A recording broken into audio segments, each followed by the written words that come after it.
সুপ্রিয় দর্শক মণ্ডলী, আসসালামু আলাইকুম। সবাইকে স্বাগত বাংলাদেশ টেলিভিশন চট্টগ্রামের নিয়মিত আয়োজন প্রবাস জীবন অনুষ্ঠানে। প্রবাসীদের জীবন ও কর্ম নিয়ে অনুষ্ঠানে আজ আমাদের সাথে অতিথি হিসেবে আছেন জর্দান প্রবাসী জনাব খান মোহাম্মদ লিটন। লিটন ভাই, আপনাকে স্বাগত। ধন্যবাদ আপনাকে এবং বিটিভির দর্শকদেরকে শুভেচ্ছা জানাচ্ছি।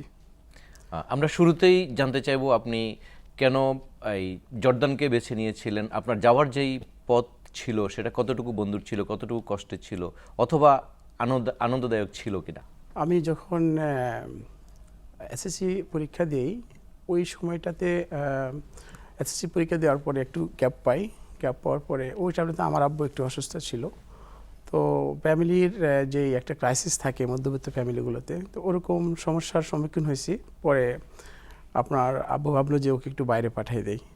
তো আমি প্রথমত হচ্ছে জর্ডানকে বেছে নেওয়ার একটি কারণ হচ্ছে আমার আসলে মধ্যপ্রাচ্যের যে দেশগুলো, যেমন স্বাভাবিকত গালফের যে দেশগুলো, ওই দেশগুলো আমার আসলে পছন্দ ছিল না। জানি না কেন, এটা হয়তো আমার এরকম মন থেকে আসেনি যাওয়ার জন্য। তখন আমি জর্ডানে আমার একজন মামাতো ভাই থাকতো, শাহজাহান করে তার নাম। সে বললো যে লিটন তুই কি আসবি এখানে? তো আমি ভাবলাম যে ঠিক আছে, তুই যদি ভিসা দিস আসবো।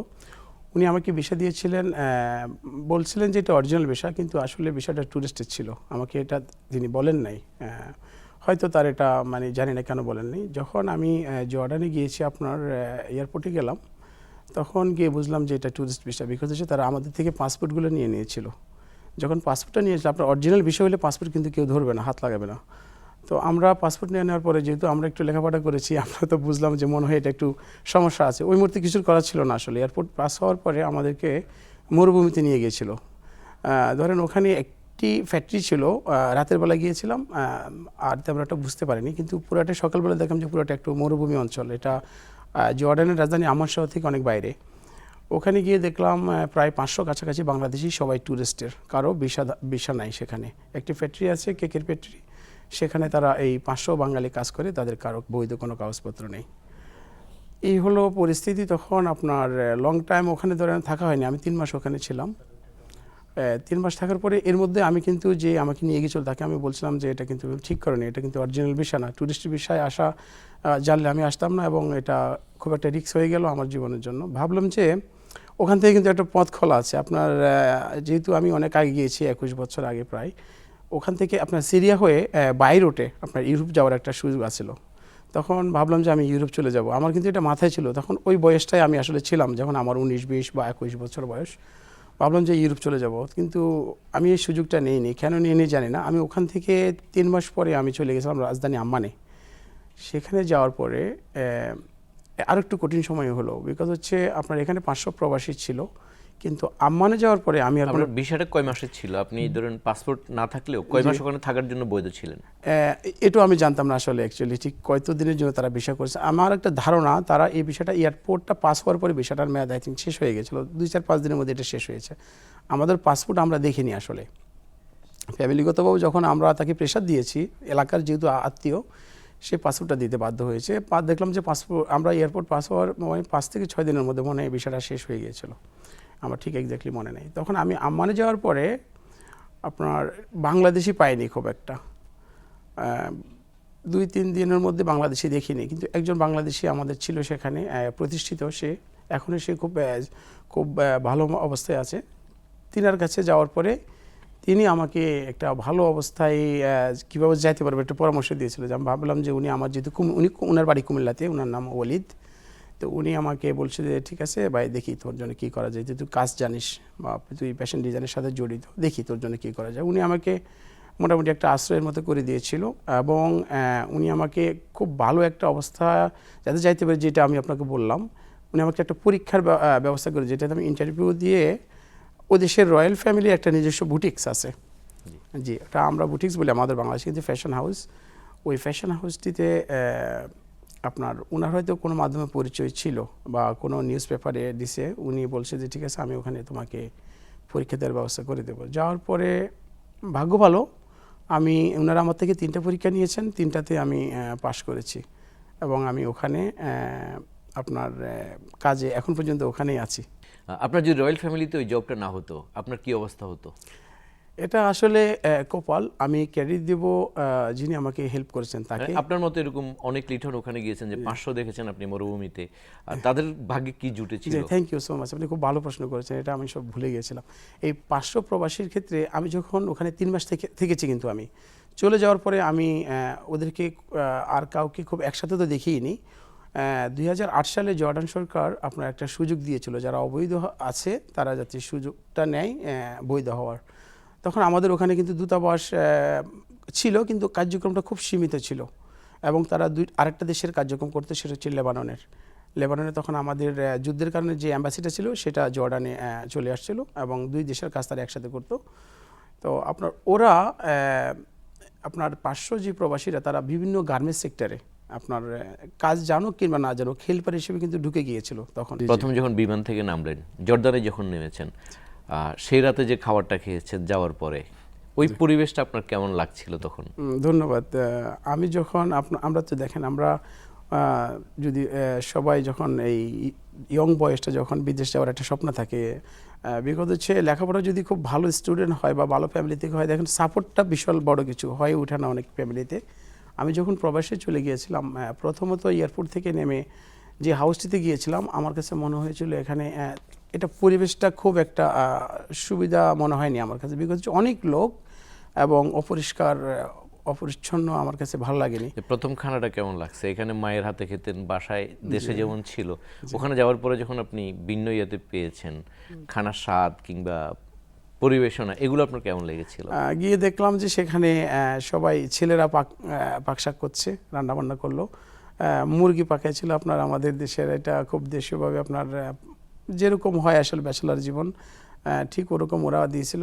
একটু তরকারি আর ভাত খাইছিলাম, তবে খুবই কষ্ট লেগেছিল এবং চোখে পানি চলে এসেছে, বিকজ হচ্ছে ভাই, আত্মীয় স্বজন, মা বাপ সবাইকে ছেড়ে যাওয়ার পরে এরকম একটা পরিবেশে মানিয়ে নেওয়া খুব কষ্টের বিষয়। রয়্যাল ফ্যামিলিতে যখন প্রথম যে স্যালারিটা পেয়েছেন, জি জি, যে সম্মানিটা পেয়েছেন আপনি, এই অনুভূতিটা কেমন ছিল?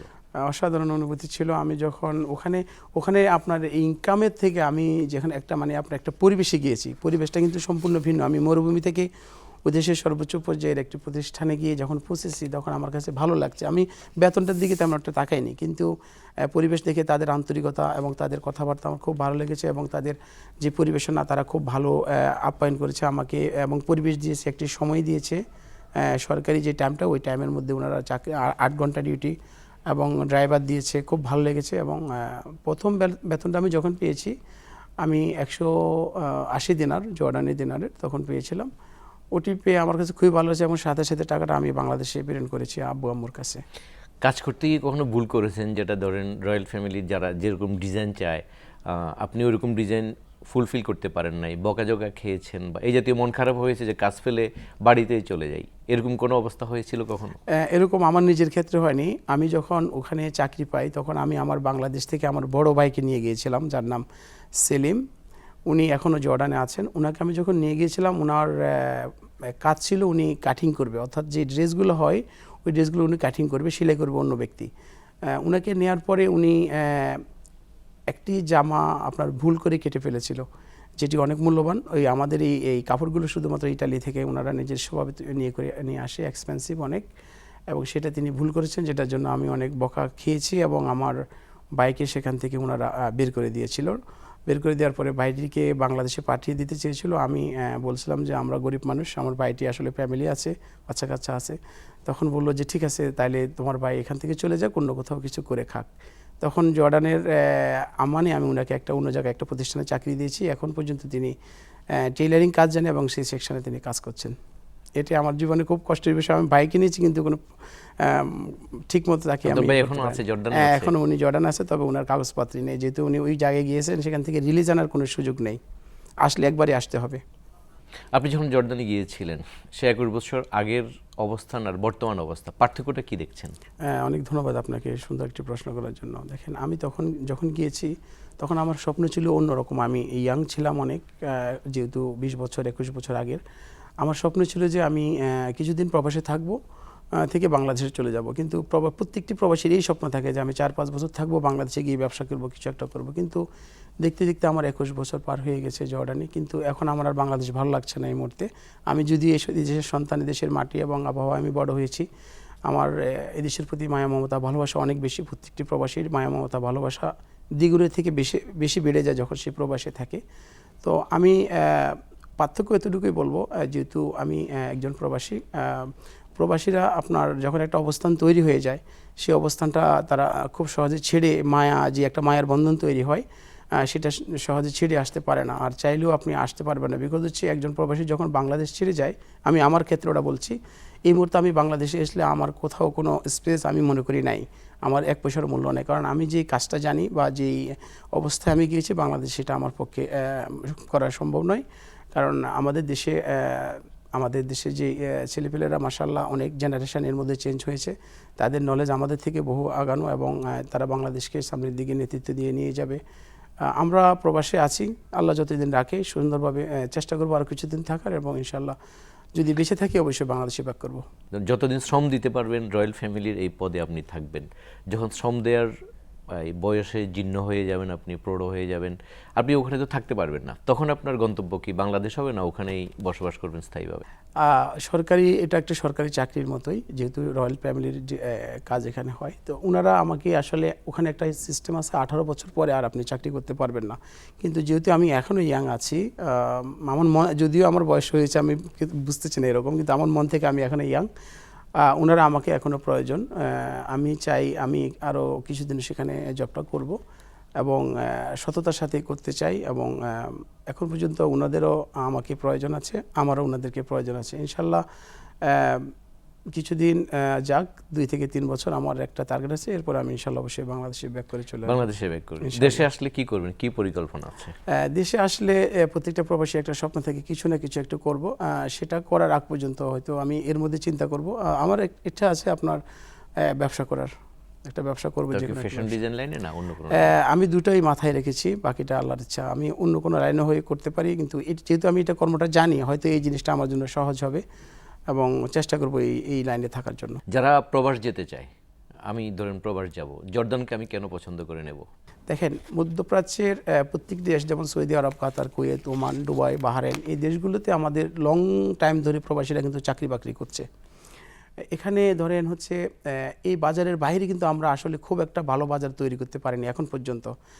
এখানে আমাদের কূটনীতিক ব্যর্থতা বলেন এবং সরকারের ব্যর্থতা বলেন, সব কিছু কিন্তু একসাথে মিল আছে।